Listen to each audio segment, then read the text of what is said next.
안녕하십니까. 정양훈 목사입니다. 로마서 설교주석 시리즈에 들어오신 하나님의 자녀 여러분 진심으로 환영합니다.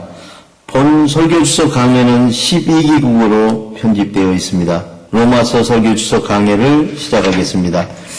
로마서 설교주석 제58강, 오늘은 로마서 7장 10절로 12절을 본문 말씀으로 로마서 설교주석 제58강을 시작하겠습니다. 로마서 본문을 봉독하겠습니다. 생명에 이르게 할 그 계명이 내게 대하여 도리어 사망에 이르게 하는 것이 되었도다. 제가 기회를 타서 계명으로 말미암아 나를 속이고 그것으로 나를 죽였는지라. 이로보건대 율법은 거룩하고 계명도 거룩하고 의로우며 선하도다. 생명에 이르게 할 그 계명이 내게 대하여 도리어 사망에 이르게 하는 것이 되었도다의 의미를 말씀드리겠습니다. 사랑하는 형제 자매 여러분, 인성을 가진 우리에게 규범과 제약이 있는 성경의 법의 계명을 가하면 우리 속에 있는 죄의 행동은 살아나고 우리 속에 있는 의의 행동은 죽었으므로 이 성경의 법의 계명이 우리를 죽은 행동을 하는 자로 선포하는 것입니다. 그렇다고 성경의 법이 문제가 있다는 것을 말하려는 것이 아니라 성경의 법 자체는 선하다는 것을 말하려는 것입니다. 문제는 절망적인 우리의 인성에 있는 것입니다. 우리 인성이 성경의 법을 만나면 성경의 법을 지키는 것이 아니라 성경의 법을 어기는 결과를 초래하여 결국은 영원한 사망에 이르게 된다는 사실입니다. 이 모든 문제는 우리에게 인성이 있기 때문에 그 누구도 성경의 법을 온전하게 지킬 수 없다는 데 문제가 있습니다. 더욱더 성경의 법을 잘 지키다가 계명 중 하나도 어기면 성경의 법 모두를 어기게 되는 것입니다. 너희가 만일 성경에 기록된 대로 내 이웃 사랑하기를 내 몸과 같이 사랑하라 하신 최고의 법을 지키면 잘하는 것이거니와 만일 너희가 사람을 차별하여 대하면 죄를 짓는 것이니 율법이 너희를 범법자로 정죄하리라.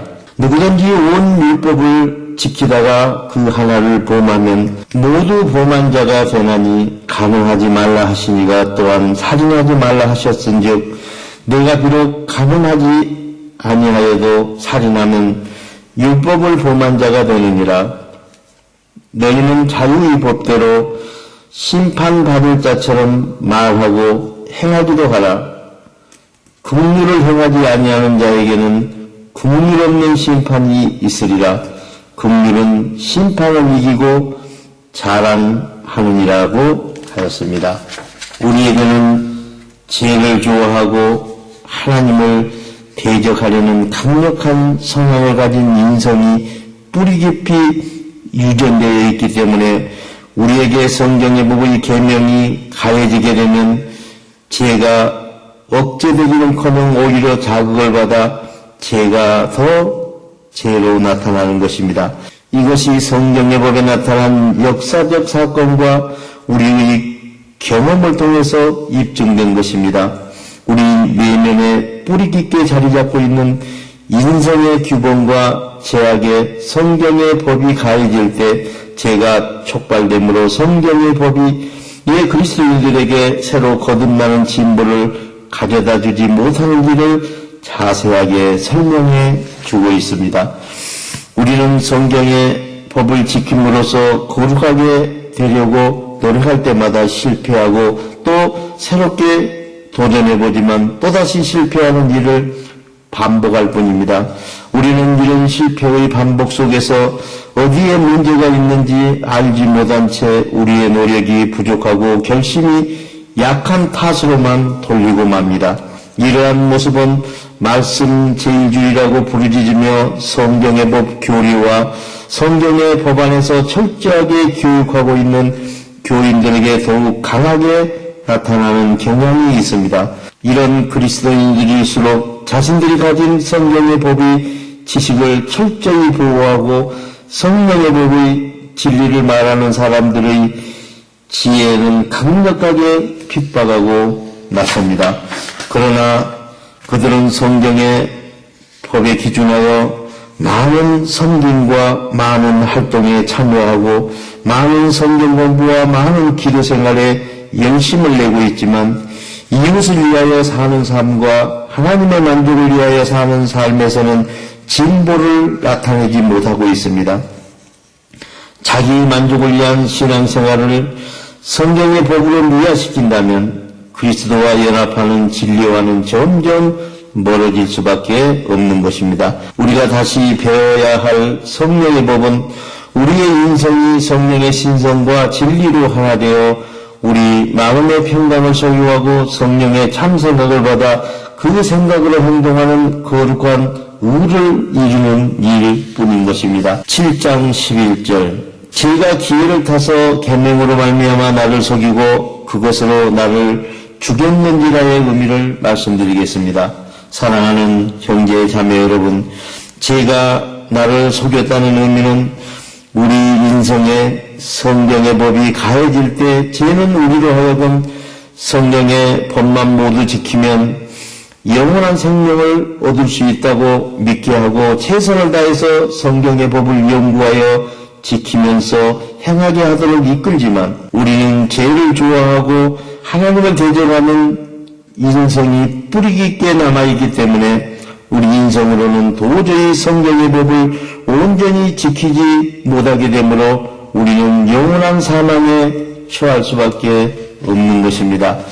우리 안에 있는 죄는 성경의 법을 지킴으로써 거룩한 의를 이룰 수 있다는 헛된 기대를 가지게 만들지만 그 결과는 오히려 정반대의 영원한 사망으로 나타나기 때문에 우리의 죄의 속임을 당했다고 말할 수밖에 없는 것입니다. 성경의 법 자체는 선한 것이지만 성경의 법과 우리 인성이 만나게 되면 오히려 우리 안에 있는 죄가 더욱 죄로 나타나는 역설적인 상황을 맞이하게 되는 것입니다. 이것이 바로 인성을 가진 우리에게 성경의 법이 가해질 때 발생할 수밖에 없는 비극적인 현실인 것입니다. 그러므로 죄는 우리들이 성경의 법에 저촉되도록 무시로 유도하고 있는 것입니다. 죄는 자기 만족의 정욕을 채울 수 있다고 약속하며 죄는 우리의 불의한 행동을 숨길 수 있으며 아무도 불의한 행동을 알지 못할 것이라고까지 조언하고 있습니다. 또한 죄는 죄의 결과에 대하여 걱정할 필요가 없다고 조언하고 죄는 돈과 명예와 권력에 특권을 주겠다고 약속하기도 합니다. 우리가 이런 거짓을 받아들여서는 절대로 안 되지만 자기 만족의 정욕에 눈이 멀 때는 죄를 구별하지 못하고 스스로 승낙해버립니다. 하나님의 신성의 뜻으로 행동하는 믿음이 우리에게 감춰져 있고 성령의 법에 대한 지혜의 가르침이 우리에게 임하지 않는 동안에는 우리의 삶은 성경의 법을 따라 철저하게 어그러진 길로 가고 온통 불의한 행동으로 가득 차 있게 되는 것입니다. 성경의 법이 우리에게 올바르게 살아가는 진리의 길을 인도하여 줄 때까지는 우리는 성경의 법에 의해서 잘못된 불의한 행동을 따를 수밖에 없는 실정입니다. 하나님께서 성령의 법을 통해서 영적으로 우리의 죄를 아주 분명하게 보여주실 때야 우리는 비로소 우리의 잘못을 인정하기 시작하기 때문에 사도는 죄가 성령의 법에 의하여 영적인 책망을 받고 죄를 영의 눈으로 보고 영의 귀로 들을 때 우리가 죄에 속았다고 시인한다는 것입니다. 우리가 전에 죄에 대하여 별 생각 없이 살아왔지만 성경의 법을 통하여 우리의 더럽고 추한 죄가 드러날 때 우리가 영원한 사망을 향하여 치닫고 있다는 사실을 깨닫고서는 우리 자신이 죄의 종이었다는 현실에 영의 눈이 뜨게 되는 것입니다. 에덴 동산에서 사탄은 하와에게 자유 범위를 벗어나서 하나님께 주신 단 한 가지 금지사항에 관심을 두게 해서 하와를 완전히 속였습니다. 그때 이후로 우리 모두는 하와와 같이 인성의 가죽옷을 입고 반역하는 자들이 되었던 것입니다. 그러면 율법이 하나님의 약속들과 반대되는 것이냐? 결코 그럴 수 없느니라. 만일 능히 살게 하는 율법을 주었더라면 의가 반드시 율법으로 말미암았으리라. 그러나 성경이 모든 것을 제 아래 가두었으니 이는 예수 그리스도를 믿음으로 말미암아 약속을 믿는 자들에게 주려 함이라. 믿음이 오기 전에 우리는 율법 아래 매인바 되고 계시될 믿음의 때까지 갇혔느니라. 이와 같이 율법이 우리를 그리스도께로 인도하는 초등교사가 되어 우리로 하여금 믿음으로 말미암아 의롭다함을 얻게 하려 함이라. 믿음이 온 후로는 우리가 초등교사 아래 있지 아니하도다. 너희가 다 믿음으로 말미암아 그리스도 예수 안에서 하나님의 아들이 되었으니 누구든지 그리스도와 합하기 위하여 세례를 받은 자는 그리스도로 옷 입은 자들이라고 말하였습니다. 7장 12절 이르보건대 율법은 거룩하고 계명도 거룩하고 의로우며 선하도다의 의미를 말씀드리겠습니다. 사랑하는 형제 자매 여러분, 성경의 법은 하나님의 백성이 생활과 행위에 관한 하나님의 명령이라고 할 수 있으며 계명은 성경의 법에서 지켜야 할 시행령이라고 할 수 있는 것입니다. 새 계명을 주님이 서로 사랑하라고 하였습니다. 성경의 법 자체와 지켜야 할 계명을 우리가 모두 다 지키면 우리를 거룩하게 하는데 그 중심에는 하나님의 의가 있습니다. 그러므로 성경의 법을 대할 때는 지극히 공경하는 마음으로 대하는 것이 마땅한 일인 것입니다. 또한 성경의 법 자체는 의롭기 때문에 조금이라도 흠이 있다고 말할 수 없으며 성경의 법은 선하기 때문에 온갖 악에서 자유로울 수 있는 것입니다. 성경의 법의 목적은 우리에게 옳고 그름을 가르치며 무엇이 선인지 무엇이 악인지를 알게 해주는 것입니다. 성경의 법은 하나님을 위하여 살도록 도와주지만 우리를 구원할 수는 없는 것입니다. 그것을 우리가 성경의 법을 모두 지킬 수 없기 때문인 것입니다. 그럼 성경의 법이 죄라는 말입니까? 그럴 수는 없습니다. 그러나 성경의 법 계명을 적용하여 죄를 돋보기 위해서처럼 확대하여 보지 않았더라면 우리는 죄가 무엇인지 알지 못하였을 것입니다. 성경의 법에 탐내지 말라 하는 계명이 없었더라면 우리는 탐심이 죄인 줄 몰랐을 것입니다. 그러나 죄는 우리 마음속에서 온갖 탐욕을 일으키고 나서 성경의 법에서 지켜야 할 계명으로 우리를 정죄하고 나섭니다. 또한 죄는 성경의 법에서 지켜야 할 계명이 없다면 죽은 것이나 다름이 없는 것입니다. 죄는 성경의 법이나 지켜야 할 계명을 적용하여 정죄하기 때문입니다. 그러므로 죄를 죄인지 알 수 있는 방법은 비유로 말하면 성경의 법을 죄의 돋보기라고도 할 수 있을 것입니다.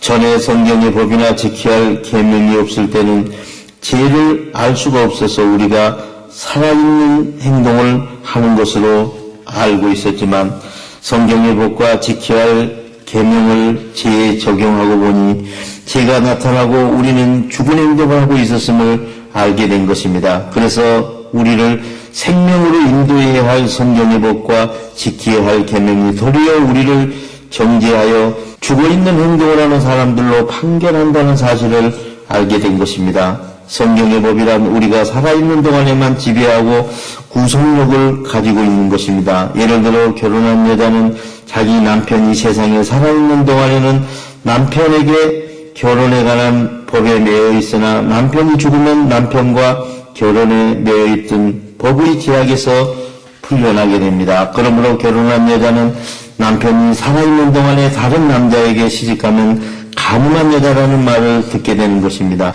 그러나 남편이 죽으면 결혼에 관한 법에서 자유롭게 해방되어 다른 남자와 결혼하더라도 가늠한 여자가 되지 않는 것입니다. 그러므로 그리스도께서 십자가에서 죽으심으로 우리도 성경의 법과 지켜야 할 계명에서 죽은 것입니다. 그러므로 성경의 법과 지켜야 할 계명이 죽었으므로 우리도 죽은 사람들 가운데서 살아나신 그리스도의 이름 성령의 신성과 우리의 인성이 진리 안에서 하나 되어 살아날 수 있게 된 것입니다. 그러므로 우리는 성경의 법을 위하여 사는 것이 아니라 성령의 법을 위하여 살아야 되는 것입니다. 본 설교 주석은 유튜브와 카카오 스토리와 카카오 채널과 페이스북과 네이버 블로그에서 정명호 목사를 치고 들어가서 보실 수 있으며 홈페이지 www.abc4.org에서도 보실 수 있습니다. 본 설교 후 원고가 필요하신 선교사님께서는 이메일 qw4400@naver.com으로 신청하시면 12개국어 설교주석 원고를 보내드리겠습니다. 우리 모두 마음의 평강을 소유하고 성령의 생각으로 하나님의 진리 안에서 행동하는 하나님의 자녀 신분을 회복하시기를 우리 주 예수 그리스도의 이름으로 축원드립니다. 대단히 감사합니다.